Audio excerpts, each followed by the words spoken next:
Hello, Pewter people. Scott Reynolds here with another Pewter Pulse. Hurricane Milton was the story this week in the Tampa Bay area and across the state of Florida. It could have been much worse, but there are still people and homes and businesses that were affected by the storm.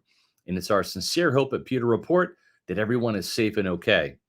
Hurricane Milton was the scariest thing that Tampa Bay fans in the area had to deal with this week. Now that the storm has passed, the possibility of another rookie quarterback beating Todd Bowles and the Bucs. Well, that's the scariest thing that presents itself for Bucs fans. Will Spencer Rattler join Denver's Bo Nix in beating Bowles and the Bucs this week in New Orleans? Well, I'll get to that topic in just a moment.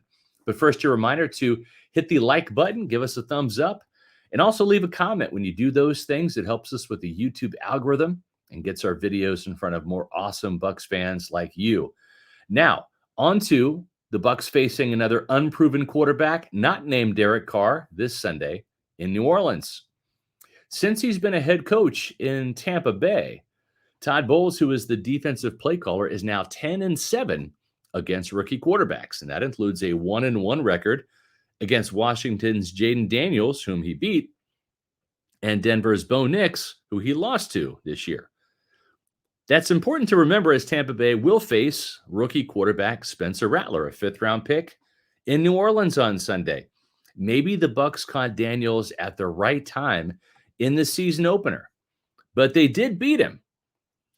Since losing to Tampa Bay in Week 1, Daniels has become the runaway favorite to win Offensive Rookie of the Year honors as Washington has ripped off 4 straight wins.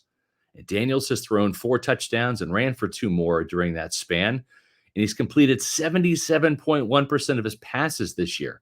But credit Bowles and his defense for holding Daniels to just 20 points, which was the lowest point total this year by the Commanders, and limiting him to just 184 yards passing in that season opening victory. Since playing Tampa Bay, Bo Nix has thrown 3 touchdowns and no interceptions. And the Broncos have rattled off 3 straight wins, including that one over the Bucs. He beat Aaron Rodgers and the Jets head-to-head on the road, and then had his best game of the year in a 34-18 win over the Raiders, in which he threw 2 touchdowns and ran for another. Nix, who is another first-round pick, is on his way to becoming a good quarterback under Sean Payton, who knows a thing or two about developing quarterbacks. So in hindsight, losing to Nix, well, it might be easier to swallow with just how well he and the 3-2 Broncos are playing. It's important to note that Bowles and the Bucs were actually 3-1 versus rookie quarterbacks last year, with a pair of wins over Bryce Young and the Panthers and a victory over Will Levis and the Titans. The only loss to a rookie quarterback last year was a rough one in Houston, where C.J. Stroud passed for an NFL rookie record 470 yards and 5 touchdowns and a come-from-behind shootout win. That one stands out because it's a loss, right? You forget about the other 3 because they were wins, and those losses seem to sting a little bit more, just like when the Bucs lost to Brock Purdy in San Francisco during his first start in his rookie season. But you know what? Stroud was the 2nd overall pick for a reason. He's a damn good quarterback, and he led the Texans to a division title during his rookie year. So is Purdy, who led the 49ers to the Super Bowl last year despite being a 7th-round pick. He's a good quarterback. The Saints plan to start Spencer Rattler, the team's 3rd-string quarterback, over Jake Haener because Rattler has a stronger arm, and he can push the ball down the field to Rashid Shaheed and Chris Olave and open up that vertical element to the Saints' passing game under Clint Kubiak. That's why he's going to wind up starting over Haener. With Haener, he's mobile and won't be afraid to scramble if he sees some time against Tampa Bay for whatever reason.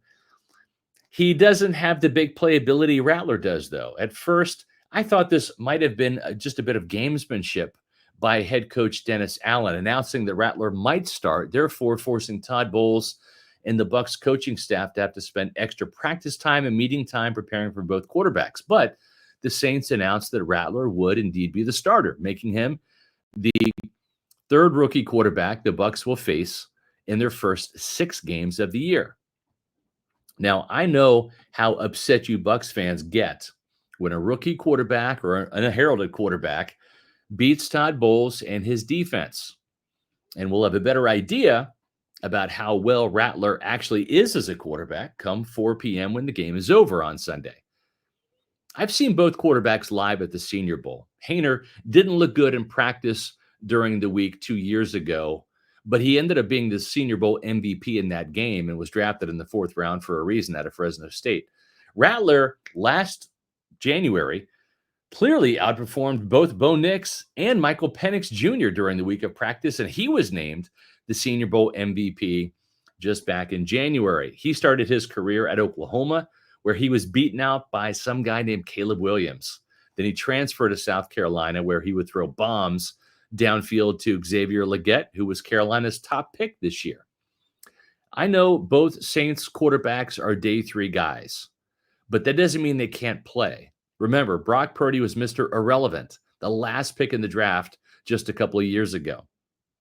Let's just hope that having pass rushing defensive tackle Kalijah Kancey back in the lineup, along with Logan Hall and Vita Vea, and also hopefully the safety tandem of both Antoine Winfield Jr. and Jordan Whitehead, that Bowles and the Bucs defense can make Rattler get rattled and make him look like a rookie in his first start as an NFL quarterback.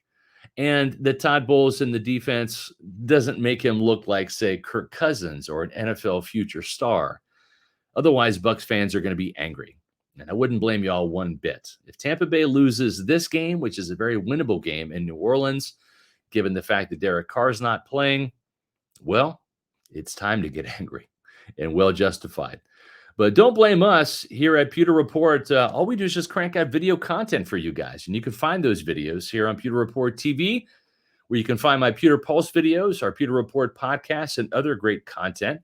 Make sure you subscribe. We're on our way to 16,000 subscribers, thanks to you guys. And we appreciate that. You can follow all the action all week long and on game days on our X, Facebook, and Instagram accounts at Pewter Report.